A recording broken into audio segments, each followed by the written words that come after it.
Imagine कीजिए एक छोटी सी कंपनी जो शुरू हुई थी 1938 में एक ट्रेडिंग कंपनी के रूप में और आज बन गई है एक ग्लोबल पावर हाउस। ना सिर्फ इलेक्ट्रॉनिक्स में बल्कि कंस्ट्रक्शन मार्बल में भी। आप सभी लोगों ने ब्रूस खलीफा का नाम तो सुना ही होगा, उसको भी इस 1938 की छोटी सी ट्रेडिंग कंपनी ने बनाया है। शायद आप सभी लोगों ने इस कंपनी का नाम गेस कर लिया होगा। जी हाँ, मैं सैमसंग की बात कर रहा हूँ। सैमसंग ने भी काफी सारे क्राइसिस देखे हैं। एक टाइम पे तो बैंकरप्सी के काफी करीब आ गया था। इस वीडियो में हम सैमसंग की फैसिनेटिंग हिस्ट्री को एक्सप्लोर करेंगे और उनके चैलेंजेस और फ्यूचर पे भी नजर डालेंगे।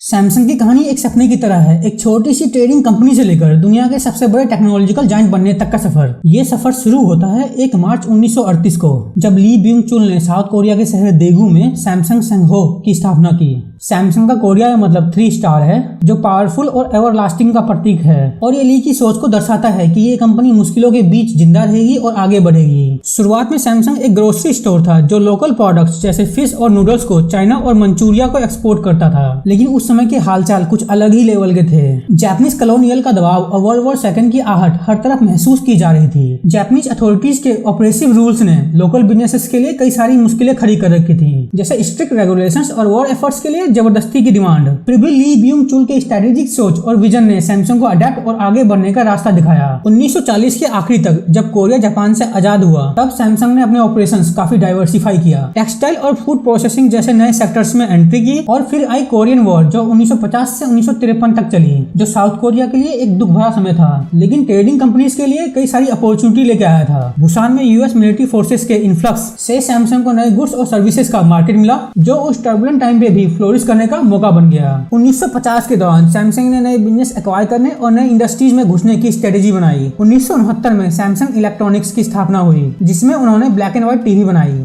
ये पिवटल मोमेंट था क्योंकि इस मूव ने सैमसंग के टेक्नोलॉजी के फ्यूचर को डिफाइन किया। अगले कुछ डेकेड्स में सैमसंग ने अपने पोर्टफोलियो को डाइवर्सिफाई करते हुए सेमीकंडक्टर्स, टेलीकम्युनिकेशंस और कंज्यूमर इलेक्ट्रॉनिक्स जैसे फील्ड में कदम रखा। ली ब्यूंग चुल का लीडरशिप स्टाइल हमेशा से एक्सीलेंस और इनोवेशन के प्रति समर्पित था। जापान में अपने एक्सपीरियंसेस के कारण उन्होंने बिजनेस मैनेजमेंट और स्ट्रेटेजी में एक ऐसी कल्चर डेवलप की जो क्वालिटी और कॉम्पिटिटिवनेस पे फोकस करता है। एक ट्रेडिंग कंपनी से लेकर एक ग्लोबल टेक्नोलॉजिकल जायंट बनने तक सैमसंग की कहानी एक इंस्पिरेशन है। रेजिलियंस और स्ट्रेटेजिक फोरसाइट का सैमसंग एक लिविंग एग्जांपल है। उनकी अर्ली स्ट्रगल्स ने उनका फाउंडेशन तैयार किया, जो आने वाले डिकेड्स के रिमार्केबल एवोल्यूशंस का एक बेस बना। आज सैमसंग सिर्फ एक कंपनी नहीं, बल्कि साउथ कोरिया के इकोनॉमिक ट्रांसफॉर्मेशंस और टेक्नोलॉजी एडवांसमेंट का एक सिंबल है। ली कॉन ही का एक डिसीजन सैमसंग के लिए गेम चेंजर साबित हुआ। उन्होंने 1980 के दौरान सेमीकंडक्टर्स में हेवी इन्वेस्टमेंट किया और एक स्ट्रगलिंग इलेक्ट्रॉनिक मैन्युफैक्चरर को ग्लोबल लीडर में ट्रांसफॉर्म किया। ये डिसीजन तब लिया गया जब कंपनी बैंकरप्सी के बिल्कुल करीब था। 1987 में ली ब्योंग चू के निधन के बाद ली कोन हिल ने सैमसंग की कमांड संभाली। तब तक सैमसंग के सेमीकंडक्टर डिवीजन ने लगभग $300 मिलियन का लॉस किया था, और ये लॉस हुआ था जापानीज फर्म्स जैसे तोशिबा के फियर्स कंपटीशन की वजह से। लेकिन ली को ही ने सेमीकंडक्टर मार्केट के पोटेंशियल को रिकॉग्नाइज किया।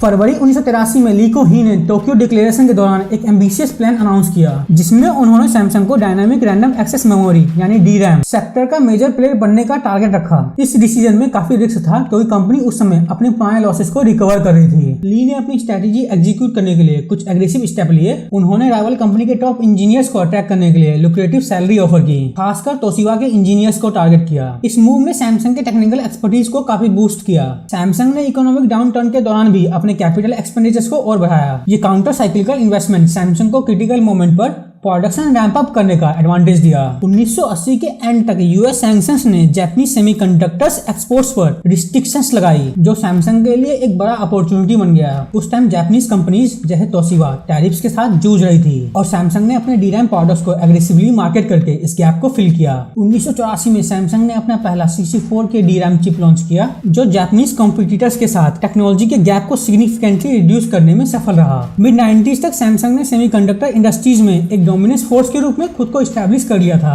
1990 में सैमसंग में एक रेवोल्यूशन आया जिसे न्यू मैनेजमेंट इनिशिएटिव का नाम दिया गया, जो सैमसंग के कल्चर और क्वालिटी स्टैंडर्ड्स को रीडिफाइन करने का एक मेन कारण बना। ये रिफॉर्म चेयरमैन ली को ही के लीडरशिप में इंट्रोड्यूस किया गया था। 90s के शुरुआत में सैमसंग ग्लोबल मार्केट में इफेक्टिवली कम्पीट नहीं कर पा रहा था। कंपनी का इमेज एक लो क्वालिटी मैन्युफैक्चरर का था, जो ज्यादातर दूसरे ब्रांड्स के लिए OEM ओरिजिनल इक्विपमेंट मैन्युफैक्चरर के रूप में काम करता था। ली को ही ने इस इशू को समझा और एक बोल्ड स्लोगन दिया, change everything except your wife and children, जो उनके विजन का एक क्रिस्प समरी है। ये स्टेटमेंट ऑर्गेनाइजेशन में एक ड्रास्टिक चेंज लाने की जरूरत को दर्शाता है। इसको लेकर पहले एम्प्लॉइज ने काफी विरोध किया, लेकिन फिर धीरे धीरे इस शिफ्ट ने एक नए फेज की शुरुआत की। उस टाइम न्यू मैनेजमेंट के इनिशिएटिव का फोकस क्वालिटी पर था। सैमसंग ने अपने R&D बजट को सिग्निफिकेंट तरीके से बढ़ाया, जिससे इनोवेशन को काफी बूस्ट मिला। कंपनी ने अपने ब्रांड आइडेंटिटी को एलिवेट करने के लिए काफी ह्यूज खर्चा किया मार्केटिंग पे। न्यू मैनेजमेंट इनिशिएटिव का रिजल्ट गेम चेंजिंग था। 2004 तक सैमसंग के इलेक्ट्रॉनिक का ऑपरेटिंग प्रॉफिट जापान के 5 मेजर इलेक्ट्रॉनिक्स कंपनीज के कंबाइंड प्रॉफिट से ज्यादा था। कंपनी एक लो कॉस्ट प्रोड्यूसर से ट्रांसफॉर्म होकर एक वर्ल्ड क्लास ब्रांड बन चुकी थी। ये ट्रांसफॉर्मेशन किसी भी इंडस्ट्रीज के लिए एक बेंचमार्क साबित हुआ। अब सैमसंग का नाम सुनते ही हमारे दिमाग में आता है इनोवेशन, पावर और ग्लोबल डोमिनेंस। लेकिन हर जायंट का अपना एक स्ट्रगल होता है, और सैमसंग के लिए ये स्ट्रगल था गैलेक्सी नोट 7 का डिजास्टर। और ये एक ऐसा मोमेंट था जो किसी भी टेक जायंट को गिराने के लिए काफी था। एक्सप्लोडिंग बैटरीज, मैसिव रिकॉल्स और बिलियंस का लॉस। सैमसंग का नाम सडनली डेंजर के साथ जुड़ गया, ना कि कटिंग एज टेक्नोलॉजी के साथ। तो क्या हुआ था ऐसा, और कंपनी ने कैसे बाउंस बैक किया, इस पूरी कहानी को समझते हैं अपने नेक्स्ट चैप्टर में।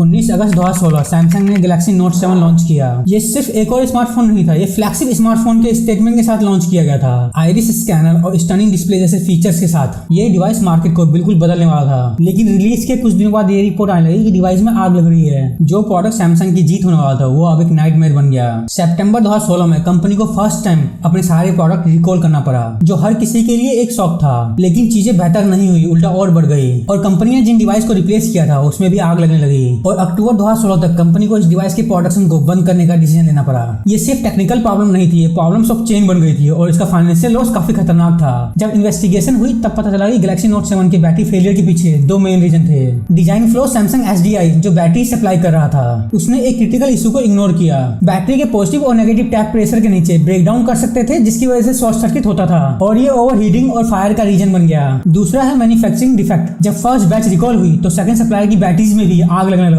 वेल्डिंग डिफेक्ट की वजह से रिप्लेसमेंट डिवाइस में भी आग लगने लगी, और इस वजह से सैमसंग को प्रोडक्शन को ही बंद करना पड़ा। इस डिजास्टर का फाइनेंशियल इंपैक्ट सबसे ज्यादा था। टोटल रिकॉल कॉस्ट $6 बिलियन से ज्यादा आ गई, और इस डिजास्टर की वजह से सैमसंग ने कंज्यूमर ट्रस्ट खो दिया। ब्रांड का रेपुटेशन भी काफी डैमेज हुआ, स्टॉक प्राइस भी गिरे और इन्वेस्टर्स का कॉन्फिडेंस भी टूट गया। और ये यही खत्म नहीं हुआ, सैमसंग का मार्केट कैपिटलाइजेशन भी गिरा। अब सैमसंग को सिर्फ फोन रिपेयर करना नहीं था, सैमसंग को अपना ब्रांड नेम भी बचाना था। और फिर लॉ सूट्स का सिलसिला शुरू हो गया। सैमसंग को कई क्लास एक्शन लॉ सूट का सामना करना पड़ा, उन लोगों से जो प्रॉपर्टी डैमेज या इंजरी फेस कर चुके थे इस फोन के फटने की वजह से। सैमसंग की रेपुटेशन को बहुत बड़ा झटका लगा, और ये लीगल बैटल और भी कॉम्प्लेक्स हो गया। ग्लोबल लेवल पे भी ये क्राइसिस सोशल इंपैक्ट डाल गया। एयरलाइंस ने भी गैलेक्सी नोट 7 को फ्लाइट्स में बैन कर दिया, सेफ्टी कंसर्न की वजह से। गैलेक्सी नोट 7 का डिजास्टर हमेशा ये याद दिलाया कि प्रोडक्ट सेफ्टी और क्वालिटी कंट्रोल करना कितना जरूरी है। सैमसंग को फाइनेंशियल लॉस तो हुए, लेकिन उस क्राइसिस के बाद जो उन्होंने स्टेप लिए उससे उनकी कंपनी को काफी हेल्प हुई। ये इंसिडेंट हमें ये सिखाता है कि रिस्क मैनेजमेंट और कॉर्पोरेट रिस्पांसिबिलिटीज कितना इंपॉर्टेंट है, स्पेशली जब कंपटीशन दुनिया भर में बढ़ रहा हो। अब बात करते हैं एक और मेजर चैलेंज की जो सैमसंग को फेस करना पड़ा, एप्पल के साथ लीगल वॉर। और ये लीगल वॉर कई सालों तक चली। ये फाइट बिलियंस ऑफ डॉलर का था, और इस पे हर चीज दांव पे लगा हुआ था। 2011 में एप्पल ने सैमसंग पे एलिगेशन लगाया कि उन्होंने आईफोन और आईपैड के डिजाइन और टेक्नोलॉजी की कॉपी की है। ये सिर्फ बिजनेस का राइवलरी नहीं था, यह एक आइडियोलॉजिकल फाइट थी। इनोवेशन का मतलब क्या है, यह एक पूरा सवाल था। 2011 के अप्रैल में एप्पल ने सैमसंग के खिलाफ लॉसूट फाइल की, और यह था एक लंबा और कॉस्टली लीगल वॉर की शुरुआत। और ये केस जल्दी से न्यूज बन गया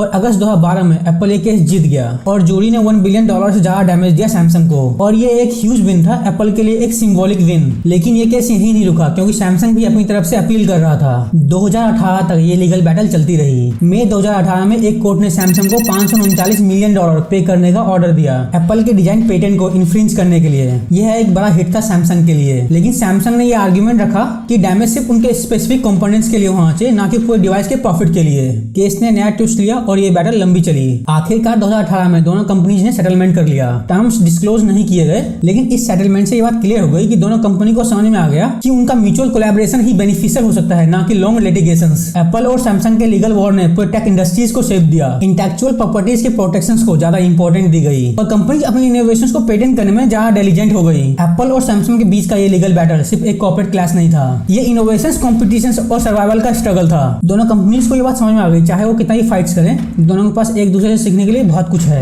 और उसके बाद ली जे यंग का अरेस्ट सैमसंग की कहानी का एक टर्निंग पॉइंट था। Our top story this afternoon, a local court has declined to issue an arrest warrant sought for Samsung's heir apparent Lee Jae-yong. We start with the bombshell news Korea is waking up to this morning. A local court has approved an arrest warrant for Samsung's heir apparent Lee Jae-yong in connection to the massive corruption scandal ripping Korea. We begin with the breaking news coming from the independent counsel team. Prosecutors have just requested an arrest warrant for Samsung heir apparent Lee Jae-yong on charges of bribery and perjury. Lee is the first among the several economic bigwigs suspected of involvement in this sensational corruption scandal, for whom an arrest warrant was sought by the team.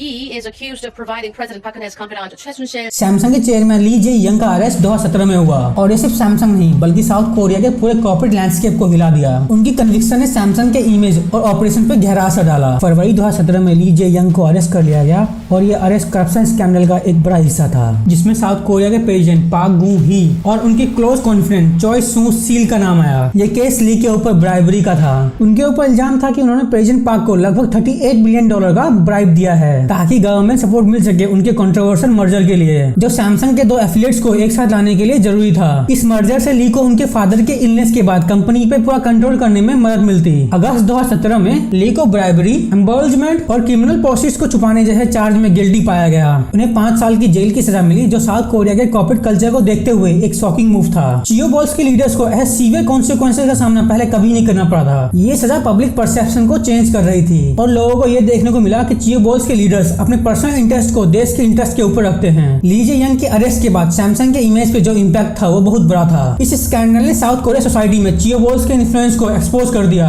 और public ने उनके practices और governance को लेकर सवाल उठाए। Samsung जो पहले नेशनल प्राइड का सिंबल था, सडनली मीडिया और पब्लिक स्क्रूटनी से जूझ रहा था और ये सब ने सैमसंग के क्रेडिबिलिटी को काफी नुकसान दिया। ली के लीगल ट्रबल ने इन्वेस्टर्स के बीच कंसर्न उठाया, खासकर जब कंपनी इंटेंस ग्लोबल कंपटीशन का सामना कर रही थी, स्पेशली सेमीकंडक्टर्स और स्मार्टफोन के सेक्टर में। लेकिन सैमसंग अपने स्ट्रॉन्ग बिजनेस मॉडल और प्रोडक्ट पोर्टफोलियो की वजह से मार्केट पोजीशन को मेंटेन कर पाई ड्यूरिंग दिस पीरियड। लेकिन 2018 में ली के सजा के अपील के बाद 2.5 साल रिड्यूस कर दिया गया। लेकिन 2021 में सुप्रीम कोर्ट ने उनका रीट्रायल ऑर्डर किया और उन्हें फिर से दोषी पाया गया। आखिरकार 2022 में उन्हें साउथ कोरिया के प्रेसिडेंट यून सुक योल के द्वारा रिलीज किया गया, यह कहकर कि उनकी लीडरशिप साउथ कोरिया की इकोनॉमी के लिए काफी जरूरी है, स्पेशली जब ग्लोबल सेमीकंडक्टर्स की शॉर्टेज चल रही थी। ली जे यंग का अरेस्ट और लीगल बैटल ने सैमसंग के इमेज को काफी अफेक्ट किया और साउथ कोरिया के कॉर्पोरेट गवर्नेंस पे काफी इंपॉर्टेंट क्वेश्चन उठाए। सैमसंग ने अपनी इमेज को क्लीन करने के लिए काफी कोशिश की, लेकिन यह इंसिडेंट चियोबॉल्स के एथिकल रिस्पांसिबिलिटीज को लेकर ऑनगोइंग डिस्कशन का एक पार्ट बन गया। सैमसंग को एक और कॉम्प्लेक्स चैलेंज का सामना करना पड़ा, यूएस और चाइना का ट्रेड वॉर।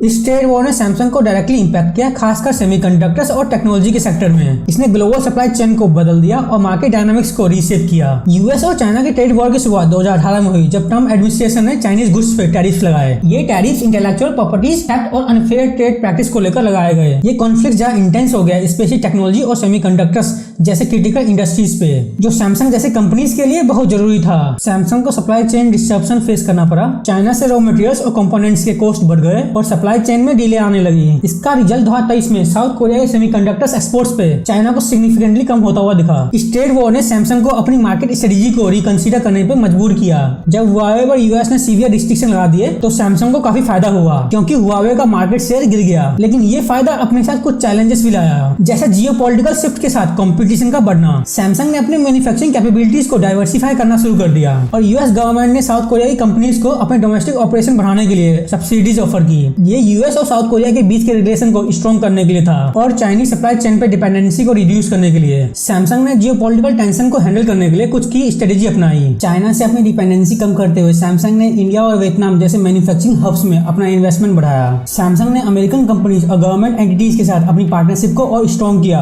ताकि वो यूएस के इंटरेस्ट के साथ अलाई कर सके और यूएस के रेगुलेशन को फॉलो कर सके, स्पेशली जब चाइना के साथ टेंशन बढ़ रही थी। यूएस चाइना के ट्रेड वॉर ने सैमसंग को कॉम्प्लेक्स चैलेंज दिए, खासकर उनकी सप्लाई चेन, मार्केट स्ट्रेटेजी और इन्वेस्टमेंट डिसीजन पर इंपैक्ट किया। लेकिन सैमसंग ने अपनी ऑपरेशनल नीड्स और शिफ्टिंग पॉलिटिकल लैंडस्केप के बीच बैलेंस बनाए रखा और उन्होंने अपने इनोवेशन पे फोकस बनाए रखा, जिससे वो ग्लोबल मार्केट में अपने पोजीशन को सिक्योर कर सके। अब बात करते हैं सैमसंग के दूसरी सबसे बड़े चैलेंज के बारे में, कोविड-19 पैंडेमिक और सेमीकंडक्टर शॉर्टेज। पैंडेमिक ने ग्लोबल सप्लाई चेन को डिस्टर्ब किया और इससे इलेक्ट्रॉनिक इंडस्ट्री भी अफेक्ट हुई। फैक्ट्री शटडाउन और लॉकडाउन की वजह से क्रिटिकल कंपोनेंट्स की प्रोडक्शन भी बंद हो गई। सैमसंग जो एक कॉम्प्लेक्स सप्लाई चेन पे डिपेंड करता था, उसे कोविड-19 की वजह से काफी नुकसान हुआ। डिमांड्स पैटर्न अनप्रेडिक्टेबल हो गए थे। रिमोट वर्क और ऑनलाइन एक्टिविटीज की वजह से इलेक्ट्रॉनिक डिवाइस की डिमांड बढ़ गई थी। मैन्युफैक्चरिंग हब जैसे चाइना की फैक्ट्रीज बंद हो गई थी, जिससे सप्लाई चेन को काफी डिस्टर्ब हुआ। सैमसंग ने सेमीकंडक्टर बिजनेस में सस्टेनेबल इन्वेस्टमेंट अनाउंस किया, जैसे कि $17 बिलियन इन्वेस्ट किया टेक्सास में माइक्रोचिप फैक्ट्रीज के लिए, जो कि 2024 के एंड तक ऑपरेशनल हो सकती है। सैमसंग ने अपने सप्लायर को सपोर्ट करने के लिए $830 मिलियन का लो इंटरेस्ट पे लोन दिया और $1.3 बिलियन का एडवांस पेमेंट किया ताकि सप्लाई चेन स्टेबल रहे। सैमसंग ने लोकल सप्लायर के साथ काम करने की स्ट्रेटेजी बनाई और उन्होंने $238 मिलियन का इन्वेस्टमेंट किया चिप इक्विपमेंट और मटेरियल कंपनीज में। कोविड-19 पैंडेमिक और सेमीकंडक्टर शॉर्टेज ने सैमसंग के ऑपरेशन को टेस्ट किया, लेकिन कंपनी ने अपने फ्लेक्सिबल स्ट्रेटेजी और इनोवेशन के थ्रू इस चैलेंज को ओवरकम किया। सैमसंग जो नाम है इनोवेशन का, सिर्फ एक टेक जायंट नहीं है, बल्कि एक सिंबल है रेजिलियंस का। अपने कुछ सबसे बड़े चैलेंजेस के बाद, जैसे गैलेक्सी नोट 7 के डिजास्टर से सैमसंग ने काफी कुछ सीखा और अपनी पोजीशन को वापस से सिक्योर किया। लेकिन आगे क्या, चलिए देखते हैं वो स्ट्रेटेजी जो सैमसंग ने अपने फ्यूचर को सिक्योर करने के लिए अपनाई है, ताकि वो आगे भी अपॉर्चुनिटी को ग्रैब कर सके और थ्रेट्स का सामना कर सके।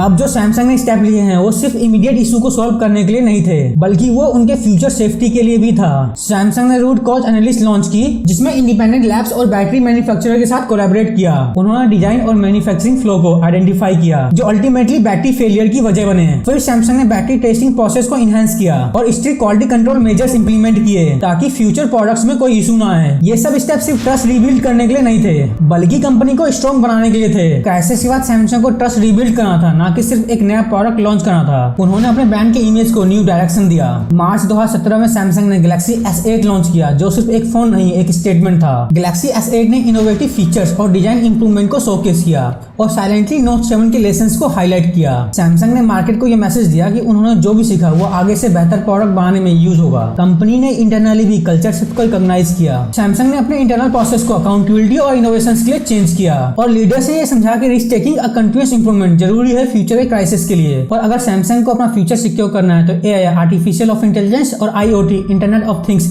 जैसी इमर्जिंग टेक्नोलॉजी पे अपना फोकस मेंटेन करना होगा। ये टेक्नोलॉजी सिर्फ बजवर्ड नहीं है, ये फ्यूचर है। सैमसंग अपने टेक्नोलॉजिकल एक्सपर्टीज और इनोवेशन के थ्रू AI और IoT को अपने डिवाइस में इंटीग्रेट कर रहा है ताकि वो अपने यूजर एक्सपीरियंस को इनहेंस कर सके और कम्पिटिटिव एज बनाए रखे। और अभी फिलहाल लोग सैमसंग का फोन इसलिए बाय कर रहे हैं क्योंकि उनका AI सिस्टम काफी अच्छा है कंपेयर टू एप्पल। सैमसंग सिर्फ स्मार्टफोन को ही नहीं, स्मार्ट अप्लायंसेस को भी AI पावर्ड बना रहा है, जैसे बेस्ट पोक जैक बोर्ड कॉम्बो। सैमसंग सिर्फ कंज्यूमर इलेक्ट्रॉनिक्स में ही नहीं बल्कि टेलीकम्युनिकेशंस में भी इनोवेशंस कर रहा है। वर्चुअलाइज्ड रैन जैसे नेटवर्क सॉल्यूशंस को AI के थ्रू इनहेंस किया जा रहा है, जिससे टेलीकॉम ऑपरेटर्स को ग्रेटर फ्लेक्सिबिलिटीज और एफिशिएंसी मिलेगी। अब बात करें लीडरशिप चेंजेस की, तो ली जे यंग के अरेस्ट के बाद सैमसंग के अंदर एक लीडरशिप वैक्यूम क्रिएट हो गया था, जिसकी वजह से कंपनी में काफी बदलाव आए। अक्टूबर 2017 में सैमसंग के को CEO और सेमीकंडक्टर और डिस्प्ले बिजनेस के हेड वॉन हो ने अपनी रेजिग्नेशन अनाउंस की। उनका जाना एक ऐसे टाइम पे हुआ जब कंपनी इंस्टेबिलिटी फेस कर रही थी और इसके बाद सब लोग फ्यूचर डायरेक्शन को लेकर कंसर्न थे। इस क्राइसिस के बाद सैमसंग ने अपने बोर्ड ऑफ डायरेक्टर्स को ज्यादा अथॉरिटी दी ताकि वो कॉम्प्लेक्स सिचुएशन को इफेक्टिवली हैंडल कर सके। कंपनी ने एक एंटी करप्शन पैनल बनाया जो एक्सटर्नल एक्सपर्ट्स का ग्रुप था ताकि कंप्लायंस और एथिकल प्रैक्टिस को इंश्योर किया जा सके। सैमसंग का फ्यूचर इंडस्ट्री में diversification, health care, autonomous vehicles और सस्टेनेबिलिटी इनिशिएटिव के थ्रू हो रहा है, जिससे कंपनी अपने मार्केट डायनामिक्स और कंज्यूमर डिमांड के साथ अडाप्ट कर सके। सैमसंग एडवांस मेडिकल टेक्नोलॉजी भी डेवलप कर रहा है, जैसे अल्ट्रासाउंड और डिजिटल एक्सरे, और व्हीकल्स में सैमसंग इलेक्ट्रिक व्हीकल्स की बैटरीज डेवलप कर रहा है। सैमसंग SDI का गोल हाई कैपेसिटी बैटरी प्रोवाइड करना है, जिससे ईवी का रेंज और एफिशिएंसी इंक्रीज हो सके। सैमसंग ने ऑटोमोटिव मैन्युफैक्चरर के साथ पार्टनरशिप में एंटर की है, जिससे कंपनी कनेक्टिविटी,